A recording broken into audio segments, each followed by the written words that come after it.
whole race harder from there. Well, there was an international level jump start in the Formula Renault 2 litre race that preceded this one, which was just an illustration of the pressure that builds on these drivers, and particularly when they're getting ready for the start, because they sit on the grid for a few moments before they're released on their way.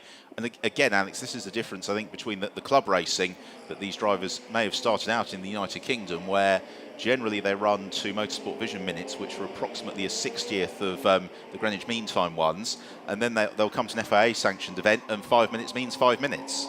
Yeah, it's absolutely. When you come to this level, it is a completely different sort of ball game. Everything is run to the book, and that's good. It allows the teams to know exactly what's happening, when it's happening, and to plan accordingly.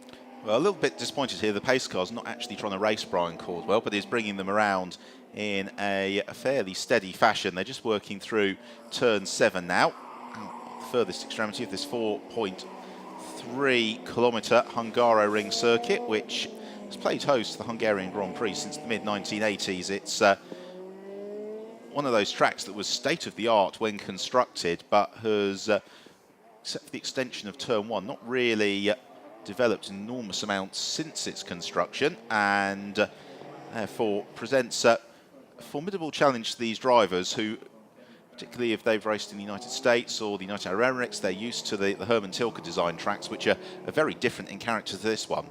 Yeah, definitely classed as an old school circuit. Feels tight when you drive it, and an SR3 and an SR8 feels great.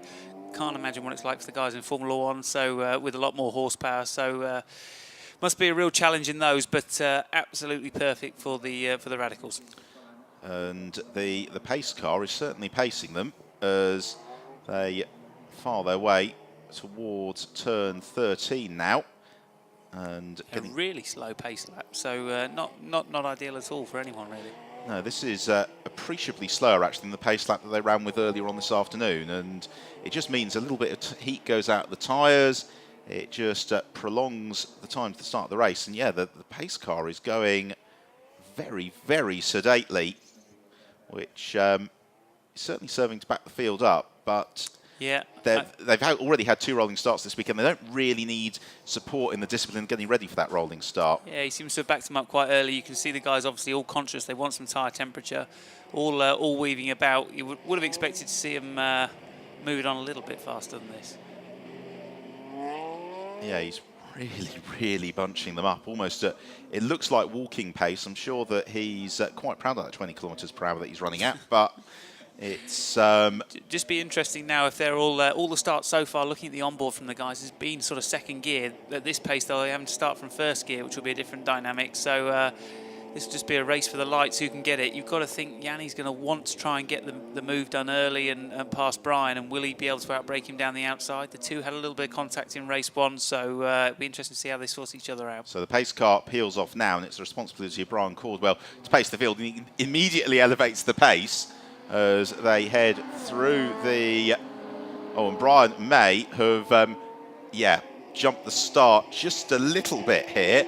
As the lights go out, away we go, and that is slightly messy start to proceedings. What it does mean, though, is that Jim Booth, for the first time this weekend, doesn't lead into turn 1, and now actually concedes to Yanni as well as they head through the opening hairpin. I just wonder if Brian possibly misunderstood how the race was going to get underway. Well, at least they're all cleanly through the opening turn. Yeah, he definitely seemed to go with more of a sort of safety car restart approach there, and the moment the pace car was in, set off. So let's see how that unfolds and see what Brian Poulter thinks. They've obviously not gone for an aborted start and to start again, so we're off. Yeah, which is good to see, but that was an unusual rolling start. Mind you, anybody who remembers that European Le Mans Series race at Paul Ricard, where they went for an aborted start when they'd already started, and just how wrong it went then. So the order is Brian Caldwell from Jim Booth, then Yanni Herpia, then we've got Christian Jeffrey, from Mark Crader, John Caldwell and Gerhard Watzinger. Now Yanni Herpia possibly the big loser from the start here, because as you can see Brian Caldwell's got ahead of Jim Booth, and Brian trying to gap Jim over the course of this lap. I think though the V8 may be in range. Not altogether surprisingly, our timing screen comes up with the note that Brian Caldwell is under investigation for the start. Yeah, let's have some tyre screechings there. John Caldwell making a move on Mark Crader there. Really assertive move. So round wide though, so will Mark get that back? Yeah, that felt like Mark saw it coming. Gave John a little bit of space as they swing through the final turn to complete the first lap of the race. And this is where Jim can stretch the legs of the V8. Whether or not he'll get onto terms with Brian Caldwell, we'll find out. I think he may. Brian can see him coming. This is going to be interesting. So Jim might not get the run now, but if he just gets the car stopped, he will get him on the way out of here. So you'd have to say, looks like Jim will end up back in the lead, and see then if Yanni can catch Brian. Well, has Brian held on it? Possibly he has. Yes, he has. But then coming towards turn 3, Jim Booth looks to the inside. Brian Caldwell won't be having any of that. So this is now the opportunity. Brian has essentially got 2/3 of the lap to try and pull away from Jim Booth in the V8. Unfortunately, what this is all serving to do is rather spread the field a little bit, because we have got Brian Caldwell 1.3 seconds up on Jim Booth, and then Jim well clear of Yanni Herpier. Yanni's got over a second on Christian Jeffrey, who in turn is almost 2 seconds clear of Mark Crader. Mark's still battling with John Caldwell, and then a little bit of a gap back as well to Gerhard Watzinger. And Yanni, we saw in the earlier race, unable to pass Jim Booth during this opening phase of the race. Yeah, this is different to what we've seen so far, obviously, because of the sort of eager start from Brian. The SR8 hasn't slowed the pace down. You can see, in fact, Yanni's got to him now, but you'd have to say if Jim can stay close enough through this section here, he will be able to do the move on the front straight or the straight after. So, and he looks, I'd say, closer than he was this time last lap. So, I think we could see the V8 move into the front here. I think we certainly could, because Brian's not really made the gap up over the course of the lap in the way that he needed to, and Jim is certainly in pouncing distance in the V8, provided that he can get the power down cleanly coming out of the final turn. Then comes down to how much of a fight Brian Caldwell would like to have through turn 1, because actually through the final corner, that's where Brian pulls out his gap on Jim Booth, and so Jim now plants his right foot, chases Brian down. Brian moves across to cover the inside line. Jim bobs and weaves behind him. Brian right in the middle of the road. Yeah, look, you'd have to say again, Jim should get the drive out of here and be able to get past him. John Caldwell going back on Mark Crader. Will Mark get the cut back here? It's a good move if John Caldwell can pull it off. He came late, he came deep, as Jim looks to the inside of Brian at turn 3. Nothing doing. They'll run down through turn 4. Still the investigation continues into Brian Caldwell's entertaining and esoteric start to the race. 10-second penalty for Brian, unfortunately. Just seen that flash up on the screen. Yeah, so the timing screen says a 10-second penalty for, and I assume that is a 10-second penalty added to his race time, which actually, in the scheme of things, there have been worse punishments. Yeah, it will be interesting to see how that works out. He's obviously going to have a big pit stop advantage, because they unfortunately haven't managed to get some of the results they looked like getting earlier this weekend. So it still might not be over for that pairing of Mosley and Caldwell. Yanni Herpier is just starting to come onto terms with Jim Booth a little bit as well. So essentially, Brian Caldwell's given them a pit handicap. So now he's got to try and do the business on the track. The field is essentially split into two. We've got Brian Caldwell, Jim Booth, Yanni Herpier and Christian Jeffrey. They cover by just shy of 3 seconds. Then a gap back to John Caldwell, Mark Crader and Gerhard Watzinger in 5th, 6th and 7th. So that's the running order as they complete the 3rd lap of the race. And again, really good through the final sector from Brian Caldwell. It just takes away Jim Booth's opportunity. And Jim's got enough about him not to launch to the inside, but he might fancy a little look here. Oh, that's on for Jim Booth, and he goes for it. Brian Caldwell swoops across. I think Brian knew he was coming, managed to get stopped, but now Jim just needs to use that horsepower to pull alongside on this part of the circuit. And Brian squeezes into, whoa, that's fun. Good move, good move, good fair racing from these two. Yeah, still though, Brian fighting him around the outside, and he's going to claim the place, but now Jim might be able to fight back on the run through turn 5. On he goes, tries to draw alongside Brian Caldwell. Caldwell has none of it, and he's going to back Jim Booth up into the clutches of Yanni Herpia, and really what would suit Brian Caldwell quite nicely here is if Yanni sees an opening present itself as a result of Jim just getting a little bit flustered trying to find a way past Brian. Yeah, Brian slightly wide there, so this is really giving an interesting dynamic. And again, Christian is sat there in fourth, absolutely with the pace of these guys, and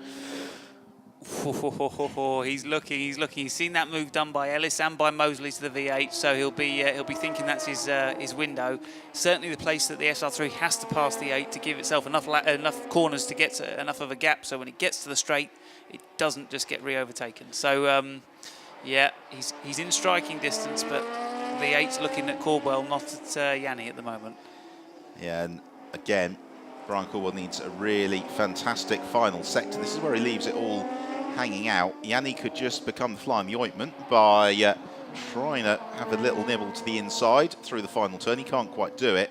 This is where you just get the sense Jim's less confident with the downforce. He's a little bit slower. And so it's deja vu. Yeah, for sure. The V8 doesn't rotate quite as quick as the 3. It's not quite as nimble, but you can see it just flies down that straight. So Jim just needs to get a nice run through turn 1, get the cut back, and he will drive past that SR3 on the next straight. He's not able to do it this time around, though, is he? Brian Caldwell carrying a little bit more momentum. We've got a look to the inside for Jim Booth now, and it's a case of who's going to blink first. And one of the nice things is that because we've got all of the amateur drivers out together, there's a level of balance and equality that means they're all running reasonably close to each other. And I'd be interested if Yanni could get past Jim, whether or not he'd be able to do a slightly more effective job of gapping the American. Yeah, it's you've got to think at some point soon Jim is going to manage to get that drop on Brian down the front straight, and then I think we'll see this really bunch up between the top 4 cars, because I think it will bring Christian into the mix more. But for the time being, I think the camera angle foreshortens it a little bit, and it's not quite as close as it looks from here, but Yanni's certainly anxious to try and pull that move on Jim Booth, and he's come close to it on the last couple of occasions. And now this is the section of the circuit that Jim really needs to nail, the sinuous run uphill. Exactly, just needs to get some good runs through here, but Brian is he's managing the gap well, really driving that third sector well, which gives him enough of a gap again to just to stay clear. Up they come, around the final turn. This is where Yanni gets right up behind Jim. It's where Jim just gives away a little bit of ground to run, and Brian Caldwell actually appreciably further away on this occasion. So across the line they come, and that gap goes out by a couple of tenths of a second. Brian Caldwell just preemptively moves to the middle of the road, watches to see where Jim Booth is, moves back across the racing line as he arrives into turn 1. And for Jim, the key is just see how early he dares get on the throttle if he can accelerate Brian Caldwell heading towards turn 3. Again, the camera angle shortens it as Brian tries to squeeze Jim. Jim looking to the inside, and they're certainly not taking any prisoners with each other. It's getting close, so Jim wants to be by. Brian doesn't want him past. He wants to make sure that he's controlling this race from the front, not having to manage the SR8. You know, it's definitely harder for Caldwell if he's got to think about overtaking an 8 and defending to Yanni. So, but he's driving a canny race at the moment. He's really is sort of defending in the right places and making it difficult for Jim. Christian Jeffrey staying with them in 4th position. Mark Crader a little bit adrift alongside John Caldwell. They're about 9.5 seconds now off the lead of the race. Brian Caldwell just beginning to get into a bit more of a rhythm. Yanni Herpia not close enough to challenge on that occasion into turn 10, which is where he, on the last 2 laps, has attempted to catch Jim Booth by surprise. And that means that Jim might just have a slightly better rhythm coming out of turn 13. Whether or not that will help him through to the end of the lap, we'll find out. And certainly, I think the challenge for Jim Booth here is that Brian Caldwell clearly setting down a marker that he's not going to just allow the V8 to blast past him and then dictate the pace. He is, you're right. And again, fastest middle sector of the race for Brian. He knows he has to make it count, and he takes that 8 tenths from Jim every time at the moment in the middle, and it just gives him that gap that you see there, and Jim won't quite get there. Away we go again, down the start and finish straight, and the gap goes out by a further 2 tenths over the course of this lap. So it's Brian Caldwell. He's got into sort of a groove that he's happy to run in. It means the leading quartet, they're all covered by 2.6 seconds, but there's lots of pit handicaps to consider into the mix here. Plus that we've got to virtually add 10 seconds onto Brian Caldwell's time as well. Really good overall lap speed from Brian, though. A 49.8 there, sorry. You know, good speed. So it'll be interesting to see what Stewart does when he gets to that car. But Brian leading this race outright on merit here really is saving his best till last, and good pace. Yeah, you almost wonder certainly for the ease of us watching, if that 10-second penalty for Brian Caldwell just could be served in the pit stop. And yeah, I'm not sure how that will be put, if that's going to be added to the stop or if that will be just a static at the end of the race added to his race time. So almost you'd like to serve it in the pits, I think, just get it done and get it out of the way and see where you are square on the track. Yeah, and it just helps if you can add 10. It's better than mentally adding 10 seconds, because as it is, that actually puts Brian Caldwell into 4th place and 8 seconds adrift of this train of cars. Yeah, exactly. I mean, the pit stop penalty goes away. The only issue you'll have is if he serves it as on the race time at the end, were there to be a safety car on the last or penultimate lap, you know, it's a much bigger penalty than serving it at this point, because it would neutralise any gain he'd been able to make. Yeah, hopefully we won't have the intervention of a safety car as Booth and Herpia continue to fly in tandem uphill round the hairpin. Now, has this been a little bit of a better lap for Jim Booth? Question mark. He was 1.5 back at the end of last lap. He's 1.2 back at the end of this one. And is he going to be close enough to have a little bit of a launch to the inside? I think if he'd really wanted it, that was possibly on. He's visibly close here. If he gets with a good exit from T1, maybe he can drive past now. Yeah, and Brian Caldwell can see it coming. Is he going to shut the door this time around? Oh, I don't know if he quite anticipated how close Jim Booth was going to be, and swept across, took the racing line. That said, that our trackside cameras do foreshorten it a little bit. Yeah, for sure. It's interesting to see, though. That was, as they crossed the line there was 1.2 seconds. So we know as they cross the line, if there's anything like 1.2 seconds, we're going to see them close together. So interesting to see how this measures up now. Jim hanging in there well so far this lap. 11 minutes until the pit window opens. That will start to place a slightly different complexion on things as well. So there are all of these just different factors in the race to start considering, start keeping an eye on. Expect Brian Caldwell will come in quite early, turned over to Stuart Mosley. Yeah, and interestingly, you look down the lap times of these, all the cars are doing here.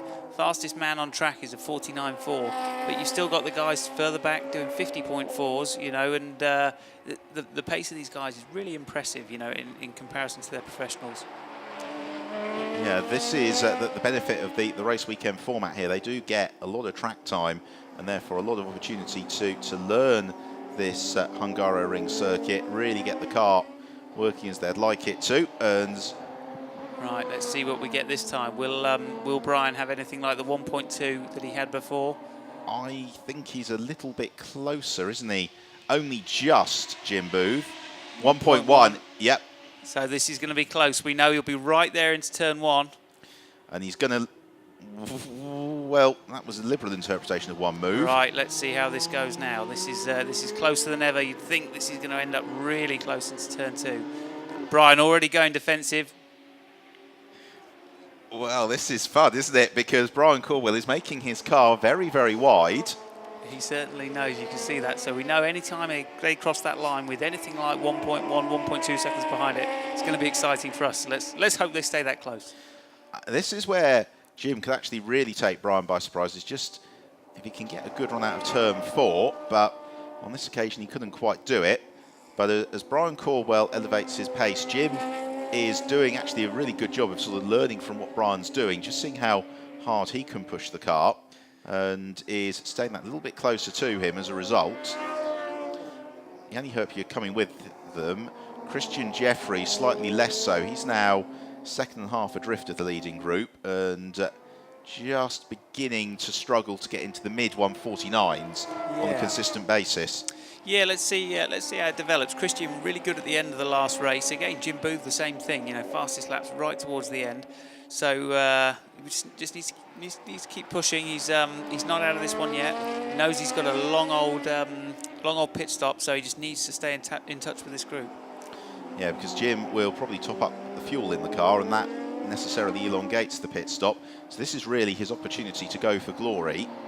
Now this looks close now. This looks a little bit closer than the last lap. So let's see if we're anything like the 1.1 second sort of range. 0.8, and this should be going for the lead for Jim Booth, and Brian Caldwell realises it. Can't do anything about the American Jim now. May just block out Brian Caldwell, exactly that, slow on the apex, and then can squirt it and gun off down the hill. Yeah, intelligent driving from Jim there. Really slowed it down, like you say, on the apex. Got the car turned and went. And now we're going to see a real different shade to this race. So Brian is going to have to attack Jim, but also defend from Yanni. And the second half of the lap, as we know, they will be a lot quicker than the V8. So this may well bunch these first four straight up. Yeah, I hope it does. And already Brian just washing out a little bit. That opens the doors. Yanni Herpier is going to go to the inside. Oh, he squeezes past and takes the place. Saw half an opening, Yanni Herpier. Now he might feel slightly more emboldened to have a little bit of a launch. Jim wide there at the chicane as well. This is perfect for Yanni. Yanni should have gone for it then. Instead, he just got out of the throttle, and it brings Brian Caldwell into the mix, and Christian Jeffrey comes back to play, and it was as if Yanni just couldn't quite get the change of direction. Yeah, and they're just incredible. You see, just putting a different car, all these guys lapping in the same half a second at the moment across one lap, but just do it in such a different way that you change the order, put the V8 at the front, and all of a sudden you see mistakes start being forced, and the guys nose to tail. Yeah, the 66 car just starting to move about a little bit as well. Whether or not that's Brian just trying to make amends for the ground that he's lost, or that possibly he has asked a little bit too much too early of the tyre. Really classy move by Yanni there, really opportunistic. Saw Brian have a little bobble at turn 4 and was just there ready to capitalise immediately. Really decisive late break and through the SR3 up the inside there. Good move. And Brian Caldwell picking up a black and white flag as well for track limits. Christian Jeffrey having a look to the inside then, and it's a bit of a shame, because if it was a track limits infringement for his mistake, it was a genuine mistake, and that's what the runoff is there for. But maybe the guys have seen something different, had a report on something different further around the lap. And it's very difficult, as I think they were saying yesterday, if you're a marshal, sort of reporting it in, to sometimes pick out, was it a mistake, or did the car just come into view off the circuit? As Christian Jeffrey getting ever closer to Brian Caldwell. And immediately as Jim Booth takes lead the race, the pace on that last lap suddenly dropped to 1:51 amongst the leaders. Whether or not Jim is going to bounce back with an elevation of pace on this lap, we will find out momentarily. It is the fight for third, isn't it, really? Absolutely put the hammer down, hasn't he? Knows he needs to try and get clear. And but again, we're going to see Yanni pull right up to him through this next section. Likewise, Christian Jeffrey trying to hustle Brian Caldwell. This group, they're 10 seconds up the road ahead of the John Caldwell and Mark Crader tussle, and then Gerhard Watzinger just a little bit back from them as well. As Caldwell and Crader actually pulling into this group on the last lap, so obviously these guys starting to fight, slows each other's down, and all of a sudden those guys start coming back at them. So Crader with his fastest lap of the race so far at a 50.4, Gerhard Watzinger behind him as well on a 50.7, so I think he can see that battle and he's chasing that, so yeah, going well. Jim Booth comes out of the hairpin, accelerates down the start and finish straight. That will re-stir his advantage. 1:49.1 for Booth, 1:49.0 Yanni Herpier, and Christian Jeffrey just not. I mean, this is where all the experience comes in. He's just not quite as confident on the brakes to launch for a move at the moment, and that's it. I think Christian, with the speed at the moment, just needs that last little bit of confidence just to really throw the car at Brian and just try and make a clean pass down the inside, no lock wheels, and just get to that apex, get the car stopped. So 4 minutes until the pit window opens, and yeah, Brian Caldwell with that 10-second penalty is not going to be handing Stuart Mosley quite the advantage that Stuart would have liked, but then we saw the pace that Stuart was able to run with earlier on, and so his exam question is quite simple. Just build up a 10-second buffer between now and the end of the race. Yeah. For Christian Jeffrey and Yanni Herpier, I think it's going to come down to the way the success seconds work out for each of them. And because we've seen both drivers quick all weekend, but maybe struggling to make an awful lot of progress when they've been in amongst the traffic. Yeah, and I wonder with this pit window who we're going to see coming in first. I mean, I think Christian might stay out a little bit. I think you'll see Brian dive for the pits. You're going to see Mark Crader dive for the pits to get their professionals in and see how they go in the second half. And just hopefully we'll see Bradley move back towards this pack again, carrying quite a lot of success penalties. So see how that develops. That's Bradley Ellis will take over from Mark Crader midway through the race as Christian Jeffrey gets ever closer to Brian Caldwell. Now, can Christian stay tight to Brian through this final hairpin? If he can, then there's half an opening heading towards the first corner. He's a couple of car lengths adrift. Brian Caldwell, it appeared, got on the throttle a fraction of a second earlier, so the gap between them grows slightly down towards the first turn. Christian Jeffrey behind Brian Caldwell, and again, not close enough, nothing doing as we were through the opening turn, as Jim Booth continues to lead the way from Yanni Herpier. Herpier now 2 seconds up from Brian Caldwell in third. Jim down in the 48s now, so every lap just edging it a little bit faster. That last lap with a best first sector of the overall race and his personal best in sector 2 and 3. Yeah, impressive stuff from Jim. And thinking back to yesterday when he was circulating the 1 minute 50 second bracket, so he's just beginning.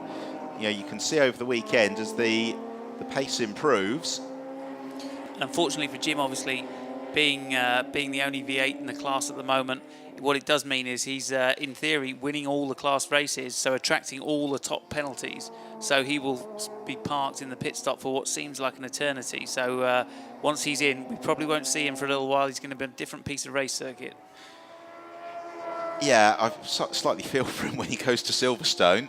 But at the same time, he's got the points. Yeah, he's got a lot of points here. So so there's every cloud. You know, hopefully he won't be too far back at Silverstone, but he is going to be carrying a lot of success penalty. Around the right-hander, coming towards the end of the 13th lap of the race. So the pit lane open board will greet the drivers the next time that they come around, and once they've gone past it, that's when they can start to elect to make their pit stops. And again, Christian Jeffrey trying to stay tight to Brian Caldwell through the final hairpin, and Brian possibly had a little bit of a bobble coming out of the hairpin. Now this is Christian's best chance. You see Christian, Brian setting his best laps of the race, but Christian just matching them every lap, slightly quicker than Brian at the moment. As you say, just looking for that decisive move into the first corner. Yeah, I think with Brian, we've seen a couple of times, you just need to run off the brakes, put yourself there, and that way he's not going to drive into you. Oh, and a slight error through turn 3 for Brian Caldwell. The car just struggling for grip, understeering out, but Christian not quite close enough to take advantage, and neither is he as they kick on downhill. And so, unfortunately for Christian Jeffrey, no way past Brian Caldwell just yet. It's the fight for third place. And this elevation of pace means that the gap to Sean Caldwell and Mark Crader has gone back out again. And they're now some 16 seconds off the lead of the race as Yanni Herpier continues to close up on Jim Booth through the twisty bits. The same Christian Jeffrey on Brian Caldwell. So the pit window is now open. They will see the pit lane open board next time they come through. And yeah, I think we'll expect to see probably Brian Caldwell in early. We might see Mark Crader in early as well, because Mark, not seen much of him, but he's struggled to clear John Caldwell. Yeah, it's so both John and Mark lapping at good pace, not quite as quick as they've been going earlier, so probably slowing each other up a little bit at the moment. But maybe a good chance for Mark to pit and get out of that. And I expect to see Yanni come in, to be honest, because I thought, again, he may feel he's getting slowed down by the V8 now, so might want to just get out of that sequence and get some clear air. Yeah, Yanni as well with a lot of success seconds to respond to. Christian Jeffrey not quite close enough to Brian Caldwell as he comes past us, for my money, to challenge into turn 1. Both the guys in the 49s there, so and Yanni down in the 48. So excellent speed, and you know, 5 hours of track time so far this weekend. They really they know where they're going now, so there's no excuses. No excuses for now. Again, Brian Caldwell, he likes this wide line into turn 3, but it it's leaving you on the razor's edge, isn't it? So you can see the car just having to really fight it on the way in, driving that tighter line. Car's moving to a little bit of oversteer. So, but often that's fast with these. You know, if the car's edgy, it's not the easiest thing to drive, but it means it turns, it rotates, and it helps him get on the throttle on the way out the corner. And it's also just the adverse camber nature of the corner. You could see what he was trying to do, which was go for the late turn in and maximise the corner exit speed, but you take the risk of the car sort of losing its balance, and that's what's cost him.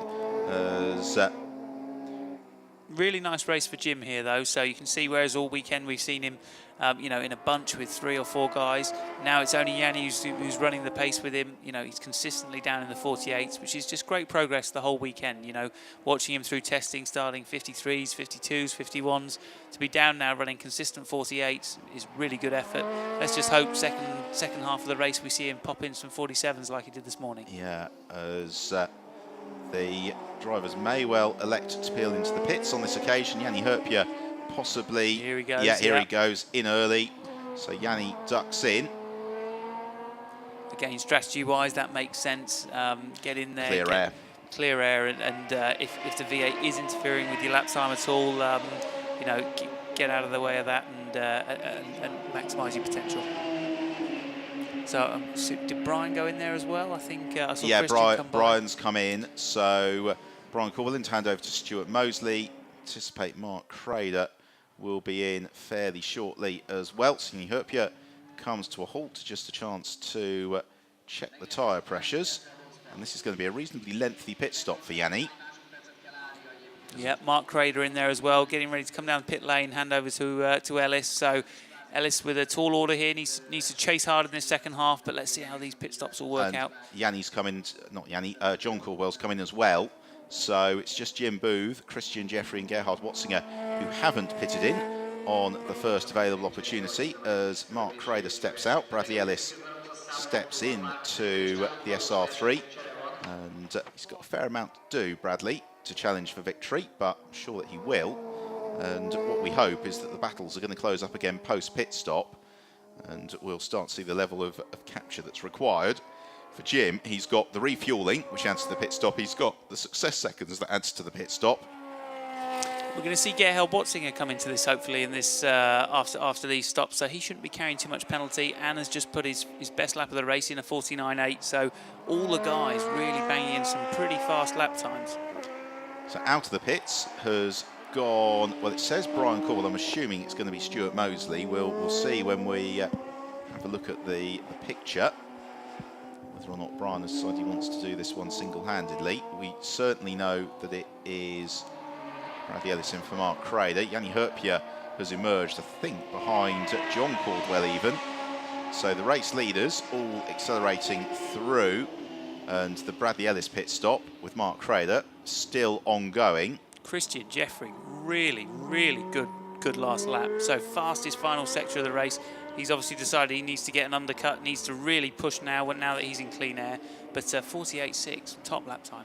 Yeah, good stuff from Christian. And waiting for Gerhard Watzinger to come past us, which he does. Doesn't quite improve, but in the 1 minute 49s as the drivers on their outlaps. So it is Stuart Mosley who's emerged ahead of John Caldwell, then Yanni Herpia. Only now does Bradley Ellis head out of the pits. So there is certainly going to be the opportunity for somebody to be a bit of a hero and chase down some ground here over the remaining 30 minutes of the race as Jim Booth continues on his way. And Jim's really got the luxury of picking and choosing when he has his pit stop, because I think so, and he's going to need, you know, he'll have time to sit down for a cup of tea, maybe read the paper, to be honest. So he's got a long old pit stop with all the success penalty. It's yeah, it's not it's not ideal for Jim, but it certainly is going to give him a couple of cars to chase down when he does re-emerge, as this lap just a little bit away from his optimum pace race so far. So we're going to get a sense of the true order of those that have pitted in a moment. So it is John Caldwell who's just come past us. So it's Stuart Mosley who's in 4th, John Caldwell in 5th, Yanni Herpia in 6th, and then Bradley Ellis into 7th. Round the final turn goes Jim Booth. I just wonder if Christian Jeffrey, no, Christian Jeffrey continues. And then in the background you can see the distinctive yellow helmet of Bradley Ellis. And Ellis immediately getting on to the pace. Yanni now with a really cracking final sector. So yeah, it'll be interesting to see how these shake out. The guys all getting it to grips with the car now. So Stuart Mosley and Bradley Ellis jumping in, trying to listen to the car, feel what's underneath them. It's a really different sort of experience when you get into a racing car hot as opposed to cold at the start of the race. You don't know exactly how much tyre grip you're going to have. You don't know what the brake pedal's going to feel like. So the art for these professionals really is to try and bring themselves up to speed fast. They will really target getting down to their target optimum lap time within 1 to 2 time laps. So into the pits comes Gerhard Watzinger, and was that a slight mistake from Jim Booth that we caught, possibly going just a little bit hot into the chicane at turns 8 and 9, and maybe Jim beginning to just fall out of the rhythm, which suggests it's possibly time to peel in and have the pit stop. Immediately Stuart Mosley up to pace. Now Mosley's advantage over John Caldwell is 10.8 seconds. Yanni Herpia is a further 4.7 seconds adrift of John, and then Bradley Ellis 18 seconds back from Yanni. Where Christian Jeffrey and Jim Booth are going to feed back into all of this, we know not, except to say that probably Jim is going to pop out into the tail, and Christian Jeffrey, I'd imagine, somewhere between John Caldwell and Yanni Herpia. As Yanni has just set the fast lap of the race, Jim Booth decides to make his pit stop, as does Christian Jeffrey. So the last 2 cars to make their pit stops come in, and once they emerge, it's going to give us a view of what the narrative for the remainder of the race is going to be, which is interesting to see, particularly as Yanni Herpia is the driver who's really flying in the 1 minute 48s. Now, need to watch from the window for the 66 car of Brian Caldwell or Stuart Mosley, because the fact that Yanni is able to go a second lap quicker than that 66 car does pose the question as to whether Brian's elected to do the whole race himself. No, I saw Mosley's helmet in it as it came by. Okay. So I think, to be honest, he's got his work cut out, because looking at it at the moment, I think there's 14 seconds between he and Mosley. We know that can't come down below 10, because otherwise Yanni's leading. So Mosley will be, they'll be telling him on the radio, you need to push. So this is Yanni Herpia. He's chasing John Caldwell, and so this is over on the far side of the circuit, and essentially they're racing cars that are currently static in the pits in the form of Jim Booth and Christian Jeffrey, as out of turn 12, black and white flag to Bradley Ellis for track limits. He got one of them earlier, didn't he? I think he enjoys getting them, to be honest. He's gone for one in each race, so he's doing a good job. He's got the hat trick now. But at least we know he's pushing hard. I don't think there's any other way he drives but flat out. So and that's what he's here for. So he's doing a good job. So it was Stuart Mosley, and Stuart elevates the pace. So 1 minute 48.5 for Stuart. Christian Jeffrey not yet out of the pit lane. So John Caldwell is going to overhaul Christian, who's still static. And so John Caldwell in second, Yanni Herpia third. Yanni with another fastest lap of the race, a 48.1 that plays Stuart Mosley's 48.5, so another 4/10 to Yanni. So Mosley will have to up his pace just to try and neutralise the gap. Yeah, not convinced all is as it should be with Christian Jeffrey, because he comes out now, that felt like a very long stop for Christian. Somebody finished second earlier on, and he has to give a little bit of ground as he comes out to Gerhard Watzinger. So Christian's come back onto the track in fact, it was Jim Booth who came out right in front of him. Now, that is... I think that's Gerhard. I think you're right, and it looks like Bradley Ellis is now right behind them. So that is a straight battle for position that we're seeing there. So you'd have to think that on pace so far this weekend, Christian should get up to Gerhard, but Bradley will be chasing Christian hard as well. So should have a nice little race here. So the order is that Stuart Mosley leads by 13 seconds from John Caldwell. Yanni Herpia is third. Gerhard Watzinger is fourth. Christian Jeffrey fifth.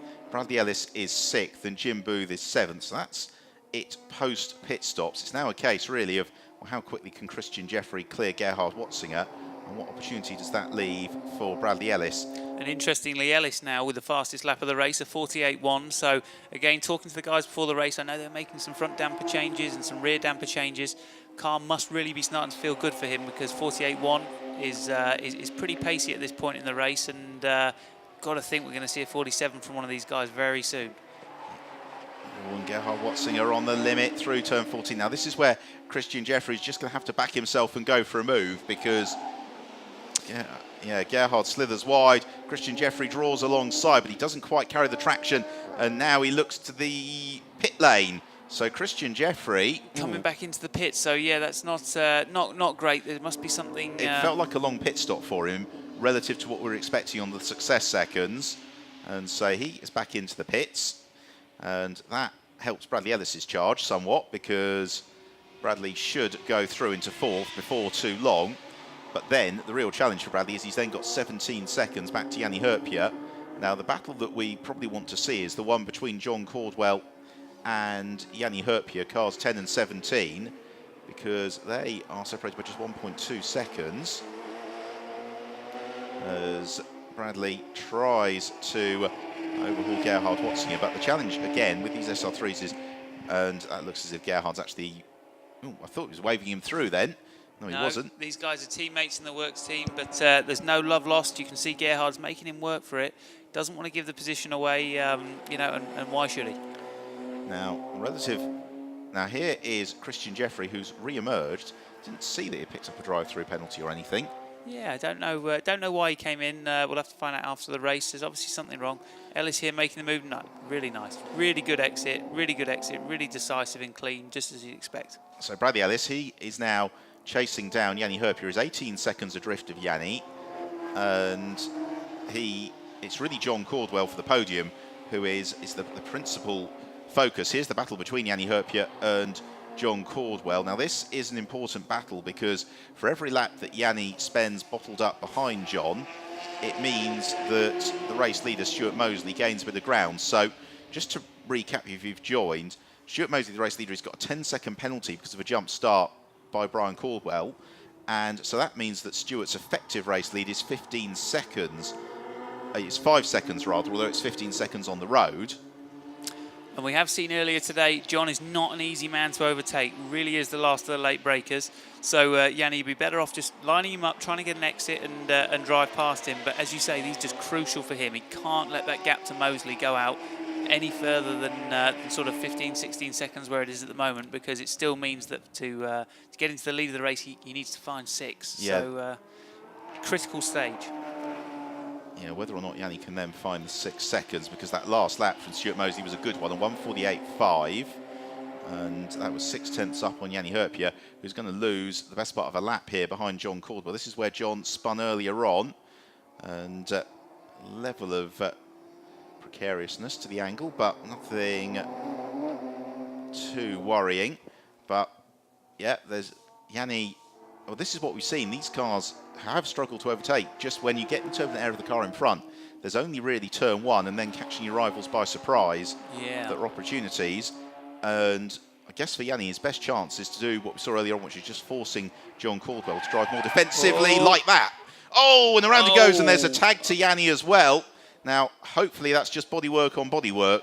Oh, I saw. No, it's not. No, that's rear toe link has gone in. Yeah. Oh, dear me. So Yanni Herpia out of the race, and oh, what a pity. It means that John Caldwell What a shame. What a real shame for both the guys. That's a really bad end to the race, unfortunately, and no one wanted it like that. So just front suspension.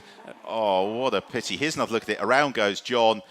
Earlier on, Bradley Ellis avoided him. This afternoon, Yanni couldn't.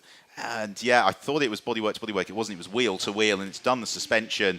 Puts them both out of the race. There's still a third of the race to run, and it's now open season as to who's going to get on the podium for the final podium spot here, because absolutely. So such a shame there for the Nielsen team. They had a really good weekend, as always, turning out really professional, nice looking cars.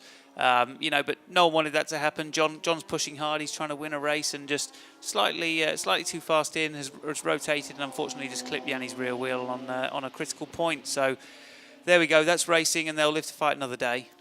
They will. So Stuart Mosley leads the way, and essentially, I've got to say, the order, we might see a change for third, as there is Yanni by the side of the track, but Stuart leads by 34 seconds from Bradley Ellis, and even with the 10-second adjustment, that's still 24 seconds, and the safety car comes out as well for the recovery of John Caldwell. And but what this is going to do for us is going to give us a cracking race towards the end, because we're going to end up with Stuart Mosley versus Bradley Ellis, nose to tail after the safety car bunches them. So this should really spice it up for us. Except, of course, that Stuart needs to play out a 10-second advantage over Bradley.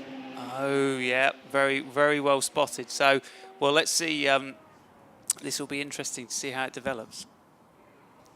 Certainly will be. So certainly, Mosley is going to have to drive the stint of his life to put 10 seconds into Ellis in what will probably be 14 or 15 minutes. So he'll need a constant session of qualifiers here. So they're going to be telling him, the team will be on the radio prepping up. He'll know what's coming. He knows what he needs to do.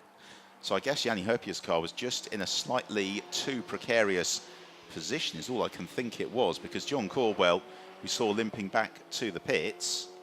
And what this is going to mean as well, which we'll have to see, is Jim Booth is going to be in this pack. So if the group is bunched up at the safety car restart, Jim could win this. Jim Booth could win this race. So so let's see what happens. This is going to be a really interesting one. Could be quite fun actually, couldn't it? Because if Stuart doesn't pull the pin early on the safety car restart, Jim will have the opportunity to sail past a couple of his rivals. Absolutely, and for Christian Jeffrey, I think an absolute bonus. The extra pit stop included, he's got it all back. So if the car is in good health, he's back in this race, and it's a no holds barred 15 minutes. So this should be a really good dogfight to the end. The only question then is whether or not, if the recovery gets completed in time of Yanni Herpia's car, whether or not they're going to wait for them all to bunch up, because they were relatively dispersed. They are spread out, and interesting, the safety car driving with quite a lot more gusto than the pace car did at the start. So he's got Ayrton Senna's helmet, as we've spotted earlier on in this weekend. He obviously is taking inspiration from Ayrton, and he's pushing on in that Renault. Yeah, there he is, the Ayrton Senna lid. And well, let's see. The light's not off yet. So I think if it goes for another lap, we see Ellis is with Mosley now. So if the lights do if they do one more lap, we're going to get a really, really good thing here, I think. So yeah, he's going around one more time. So let's see what's going to happen. This is going to be so many different dynamics to this restart. I'm just disappointed at the lack of patriotism from the safety car driver. Surely a Zolt Baumgartner lid is what one should be going for, but you know, who are we to sit and criticise as he heads down the start and finish straight. The safety car driver who's had great success this weekend in the Formula Renault Euro Cup already, and almost got a podium yesterday as he leads the field, which is now more or less bunched up, with the exception of Christian Jeffrey. I've got to be honest, I think my money's going on Jim Booth at the moment. I think he's going to come. It's really going to depend how the restart comes together. If Stuart's a wily old campaigner, and I can see him really backing this up and going early, and it's whether Gerhard is really on the case and stays with Bradley, but the V8 is going to have some serious speed.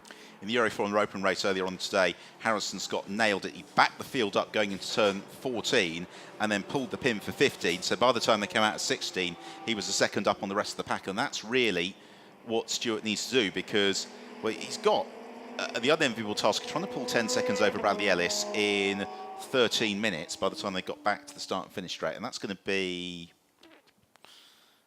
10 laps. It's a tricky one. I haven't seen many drivers put that sort of time into Ellis over an hour, let alone 10 minutes. So Mosley's going to have his work cut out, and Bradley will want to be all over him, ready for the start of this the restart of this race. And for Jim Booth, we know he just needs to be within 1.1 seconds of any of the SR3s in front of him. And he just pulls the pin and he's gone. So it's some interesting stuff here. Like we said when the penalty got dealt, if they could have had this 10 seconds in their pit stop, that's much better penalty for the driver than having it on the race time, for exactly this reason, because the safety car kills you now. Really does, because we were just speculating that it was all pretty much set in favour of Stuart Mosley. The safety car is going to be in at the end of this lap, and see Mosley starting to back him up already. He knows he's got to go early. Yeah. Ellis there on his bumper ready. That car will be at 7,000 RPM, just getting ready to jump on the gas. Mosley on the brakes, on and off, on and off, on and off. Do you think Jim Booth will have been told over the radio, if you can stay tight to them, the win could be on here? I guess it comes down to the appetite of Gerhard Watson. And look at the gap. I think so. Jim needs to remember he can't pass before the control line. I think it's the control line, and so he doesn't want to jump too early. Mosley just waiting. Well, the safety car's actually backed off its own pace and hasn't gone into the pit lane just yet, which is why they're off. They've Stewart gone. had to wait, and away they go. He is gone. And there's a big gap already over Gerhard Watzinger, and so that hurts Jim Booth's chances out of the turn. Here they come, and Stuart Mosley's got Bradley Ellis behind him, and then we've got behind Jim Booth charging on his way, and Jim's not going to quite be able to gobble up Mosley and Ellis by the time they arrive into the first corner. Christian Jeffrey also unable to pass Gerhard Watzinger, so it's kind of as it was. Yeah, Jim Booth has pulled the pin though. He's coming towards those SR3s. Just needs to hang in there as much as he can through this next couple of through the next middle and final sector, just so he can really do the damage on the front straight and the second straight. So what he really needs actually is for Stuart Mosley and Bradley Ellis to slow each other down by scrapping with each other, and that will give him a chance. But it's been a good first sector on the lap here for Jim, as Christian Jeffrey closes up with Gerhard Watzinger and goes around the outside of him, in fact, on the way to turn 7. So Christian Jeffrey goes fourth. Ellis and Mosley matching each other in sector 1. They know they can't allow that V8 to get in between them. This is a race for honour between those two guys. Oh, stop and go penalty for Jim Booth. Pit stop was too short. Oh, what a nightmare. What a nightmare. What a shame for Jim. So we'll see if he takes that now or if he waits. So it looks like our race now that we're watching is between Stuart and Bradley. Yeah, I think the question with 12 minutes to go, there was a couple of questions, is actually whether or not Stuart can get himself 10 seconds up the road ahead of Christian Jeffrey. Yeah, I think you're completely right. I mean, it looks like at the moment he's racing for second place, but he just needs to put that time in. And he and Ellis, 39.6 in the first sector, 38.8, absolutely matched each other so far. So Jeffrey with a 39.4. So across the line they come, 11 minutes on the clock, as Stuart Mosley leads from Bradley Ellis. And on the road, on adjusted time, Stuart would in fact be 5th with that 10-second penalty, which he's got to keep pushing, hasn't he? He's got to put the laps in, got to get the gap pulled out. And also, likewise, Bradley actually doesn't need to fight Stuart. He doesn't. He just needs to stay in that 10-second window, as you say, and the race is his. But, you know, he won't want to just settle for that. He will want to put fastest laps in and fastest sectors. No, but Mark Crader will. Yeah, Mark Crader will want the podium. There'll be a slight conflict of interest here at the moment, but yeah. Yeah, I think that, well, you know, as a professional racing driver, sometimes you get to just go hell for leather and see what you can do. There are other times. Mosley with a big slide into the chicane there, really pushing, really using every bit of circuit on the exit of the chicane and on the long sweeping right before that. So he's pushing. There's nothing left in that car, and you can see Ellis just chasing. Interesting to see this middle sector. Yeah, stop and go penalty confirmed for Jim Booth on your screen. Now, I'm watching the gap to Christian Jeffrey, which was 4.4 seconds at the end of sector 1. It goes out to 4.8 seconds. So what Stuart is doing is sufficient at this rate to probably drive himself into second place. Yeah, he knows he's got to keep the hammer down, doesn't he? And he's done that with the fastest middle sector of anyone.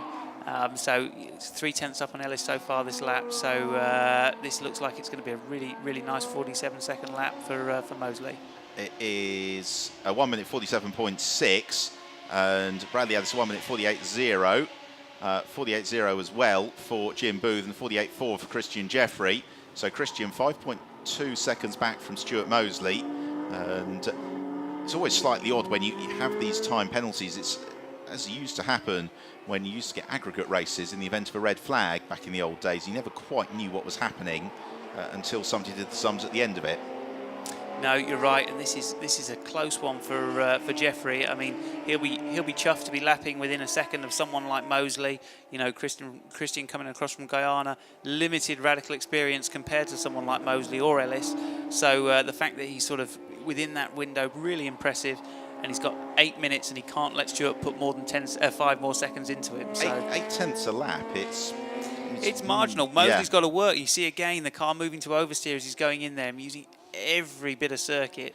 You know, he's pushing. He knows he has to push, but equally the team will be telling Christian on the radio, push, push, push. You know, you can have second place here. I think Christian will actually benefit when Jim Booth does just move in for that stop and go penalty, because even though he's not being held up by Jim, it's just a distraction, isn't it? As much as anything. Oh, for sure. You know, and he just doesn't want to. He can't afford to lose any time. He's just posted his best first sector of the race, so he knows the challenge that's ahead of him. He knows that second's there, and if he can come away from this weekend with 3 podiums, you know, he's just going to be over the moon. Yeah, he's given away though a second already to Stewart during the course of this lap. Now, is Jim Booth going to come in for a stop and go penalty on this lap? Can't quite see. Stuart Mosley's gone out like a scalded cat. He needs to. He's going to set another fastest lap of the race, almost certainly. He does, 1 minute 47.2, and it builds the buffer over Bradley Ellis to 1.7 seconds, but it means that Bradley leads by 8.3 seconds. Question is now, are we going to see our first 46-second lap of the weekend in an SR3, which really will be impressive.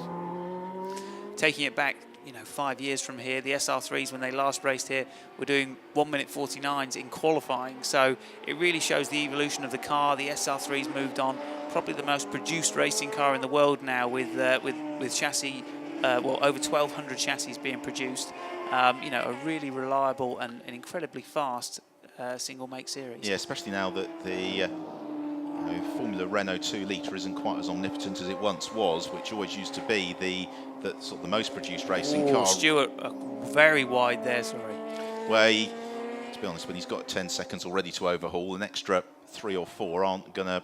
Stop and go penalty would hurt him though, and same for Bradley Ellis. He's also picked up a warning, and are there any further twists to come as the clock ticks downwards towards the checkered flag at the end of a hot weekend of racing in the Radical European Masters? Stewart still easing away as Tim Booth with the hammer down now, so a 38-second first sector, fastest of the race, but Christian Jeffrey chasing him flat out as well with his another personal best first sector. So Christian wanting to dip into that 47 bracket that that Mosley and Ellis are in.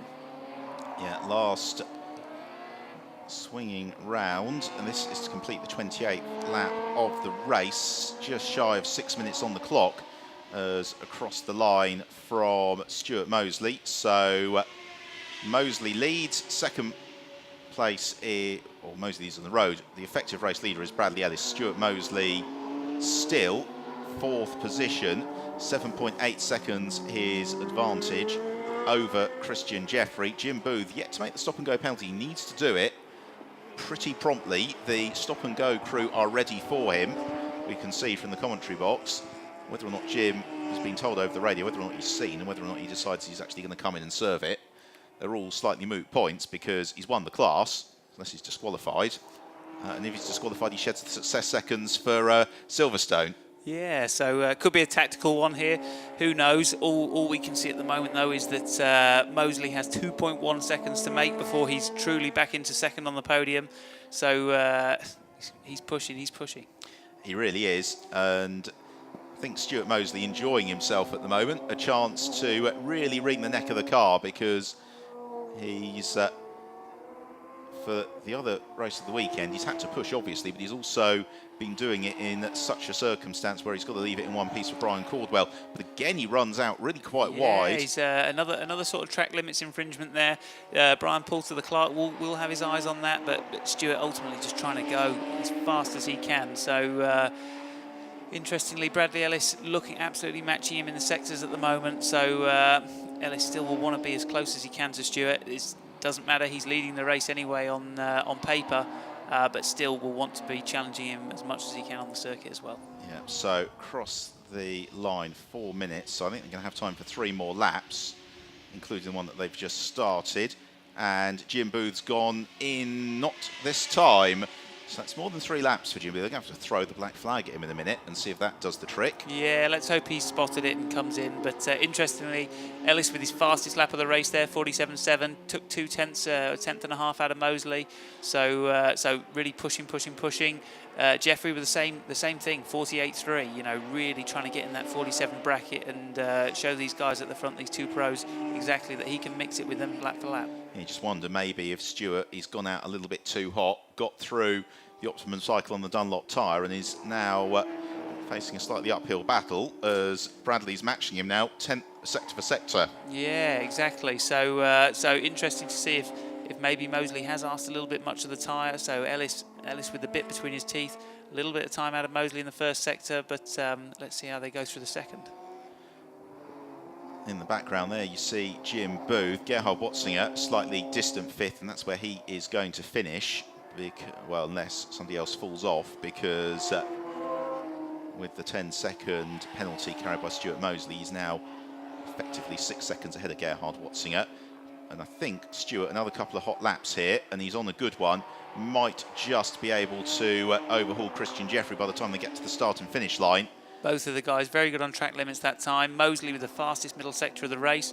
Ellis with a personal best in the first and second. So we're going to see Ellis hopefully chip away at his 47.7. Are we going to see a 46 from Mosley? Who knows? Tyres screeching now as they hurtle through the final turn. They start the penultimate lap of the race, and a 1:47.3 for Stuart Mosley. Now, where is Christian Jeffrey? He was 9.1 back at the middle sector. He is 9.7 back as Jim Booth does go into the pit lane this time around. So, yeah, Christian Jeffrey is going to effectively consolidate that 3rd place on this lap, provided all goes well for Stuart Mosley. So, Jim Booth in the pits, he is going to, it's quite a lengthy stop and go. Oh, no, I think Jim's lost the engine. And the Hungarian army pushing him on his way, but that is going to elevate Gerhard Watzinger definitively to 4th. So our race order is, with 90 seconds left on the clock now, pretty much settled. As yeah, so Ellis taking a 10th back out of Mosley in sector 1. This middle sector is where Stu really has excellent car speed. So he's just obviously got the car set up, a little bit more mechanical grip for the direction changes that you see in these left rights. Really, the only 3rd gear corners, but they are quite technical. They certainly are, as the clock won't quite have ticked to 0 by the end of this lap, but it will by the end of the next one, as Stuart Mosley and Bradley Ellis fly in formation. Bradley Ellis and Mark Crader, they're going to get the victory that they've been hoping for this weekend, maybe in slightly more roundabout circumstances than they may have anticipated, but you know, a win's a win and you take it as it comes, and that's exactly what is facing them now. As through the final turn then goes Stuart Mosley. He is about to start the final lap of the race. Cross line he comes, he's over 10 seconds up on Christian Jeffrey by the midpoint of that last lap, and so it is going to, unless Stuart Mosley has a bit of disaster on this last lap, it's going to be Bradley Ellis from Mosley, then Christian Jeffrey as your podium. Jeffrey not giving up though, throwing in his fastest lap of the race, a 48.2, only lost 2 tenths around that whole lap to Stuart. So Christian's going to be pushing now, and ultimately Stu can't give up. He needs a good lap here. If he accepts anything less, and he will be back inside the sub 10-second barrier. So certainly will be, as Stuart Mosley coming to the end of the first sector on the lap. He does a 39.4. Keep an eye out for what Christian Jeffrey can do. And Christian comes across to complete the sector now, 39.5, so it's a 10th in favour of Stuart. This really is tight though. 10.1 Mosley has ahead of Christian at the moment. Just missing an apex, clipping a curb. That's all he'd need to do to hand it back to Christian. So slightly wide again there on track limits. Yeah, he can't afford to back off and wave to the crowd, can he? No, there's nothing, you know, every braking point counts at the moment for Stu. So let's see how he gets on. Slightly wide past the line again there. Really is push. He certainly is. Stuart Mosley, a couple of corners from home. It's going to be victory though to Bradley Ellis and Mark Crader, almost certainly, because they are on adjusted time, the race leaders. So Stuart Mosley climbs uphill into the final turn, and he's going to sweep around and take the checkered flag here in the Hungaroring. So Stuart Mosley and Brian Caldwell, they take the flag, but they are going to be classified in second or third. It's the win for Bradley Ellis and Mark Crader. And we wait for Christian Jeffrey to come through, which he does now. And so on adjusted time, Ellis and Crader win it. Brian Caldwell and Stuart Mosley second. Christian Jeffrey in third. Gerhard Watzinger is going to take fourth place, and he accelerates through now as we have a very quick look at the highlights. As leading away, it was Brian Caldwell who got the jump on the start, picked up the 10-second penalty as a result as they went into the first turn, as Yanni Herpier also was able to try and sneak past Jim Booth. They all made it through cleanly, and in the early stages there was, of course, plenty of dicing as Booth fought his way back past Yanni Herpier into turn 3, and that was how it stayed. Booth then eventually able to vanquish Brian Caldwell. They had a wonderful scrap for several laps, very entertaining between the V8 and the SR3. So we then headed towards the mid-race pit stops. Yanni Herpier also getting the jump on Brian Caldwell, who slipped back to third in the pits. And post-pit stops, Yanni Herpier making contact with John Caldwell as Caldwell went around, sadly putting both of them out of the race. That brought out the safety car, and on adjusted time, Bradley Ellis and Mark Crader taking the checkered flag, and victory from Brian Caldwell and Stuart Mosley, with Christian Jeffrey in third place. So it's been an excellent weekend of racing for Radical European Masters here at the Hungaroring.